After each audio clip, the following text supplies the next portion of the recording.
Nokia, they'll never fail. That's what the expert said in 2007, when Nokia dominated 49.4% of all mobile phones worldwide. Half! Think about that dominant position that they had. They owned half the global mobile phone market. That's over 435 million phones, 70 billion in annual revenue, all before the iPhone and Android had even left the womb. The most successful phone company in history, the undisputed king of mobile, the company that couldn't fail, and then poof, gonzo. Becoming a case study in success makes you stupid. Here's what's terrifying. The more successful people become, the more blind spots they develop, and the less adaptable they become. You're thinking, wait, what? Am I hearing that right? Yeah, I said it. Success is actually making you less capable, less aware, and potentially dangerous. And if that makes you uncomfortable, good. Because what I'm about to share will shake everything that you believe about success. Look, I too got rattled when I first discovered this. I was interviewing the former CEO of a Fortune 10 company, somebody who had built and then lost and then rebuilt a billion-dollar empire. Somebody who learned this the hard way. Nobody said, success is a dangerous teacher. Dangerous? What? That word tripped me up. I choked a little bit on my gulp of water. He saw that I needed more, so he continued.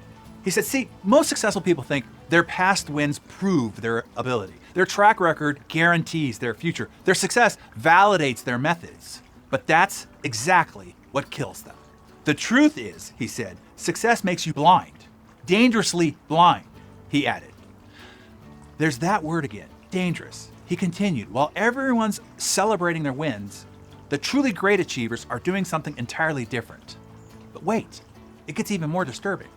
Research from Harvard Business School revealed this scary stat. In a study of 2,000 industry-leading companies, 71% of them went from first place to crisis within just 10 years. Yeah, you heard that stat right. From first place to a white-knuckled tailspin crisis, all within the same decade. And these weren't small players. These were category kings. These were market dominators who are now ghost stories told around MBA campfires. So, what happened? Well, they got stupid from success. Think about that. While you're basking in your achievements, repeating what worked before, trusting your proven methods, while you're relying on your brand strength, counting on customer loyalty, assuming market leadership is permanent, while your competition is studying market shifts, testing new approaches, learning from failures and successes, you might actually be weakening your edge, damaging your adaptability, and sabotaging your future. But here's what happens. When you trust success too much, when you stop questioning yourself, you become victim of your own victories. As Bill Gates aptly put, quote, success is a lousy teacher. It seduces smart people into thinking they can't lose. You see, success blinds you to threats. Success deafens you to feedback. Success numbs you to change. But when you question your success, when you challenge your victories, you see, then something powerful happens. Your awareness expands, your adaptability grows, your edge sharpens. So to save you from your own success, let me give you 3 steps to take. Grab your Darren Daily Journal. You're gonna wanna write these down. When you're looking at your success, your winning strategies, your competitive advantage, number 1, start with a success audit. Like a detective investigating a crime scene, ask yourself, what actually caused this success? What role did luck, timing, chance, circumstances play? What might not work next time? Not ego stroking, not victory lapping, just raw.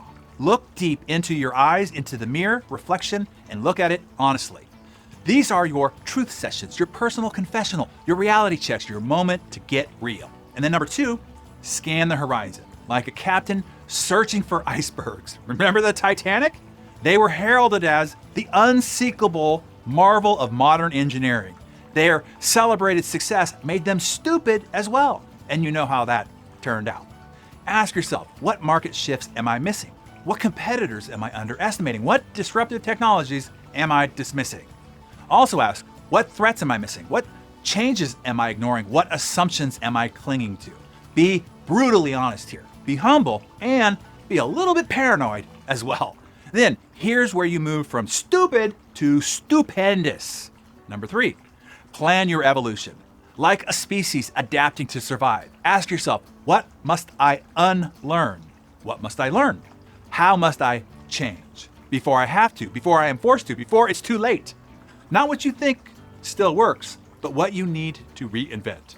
So, here's the crazy counterintuitive thing about this. Your future success isn't threatened by failure. No, it's threatened by your past success.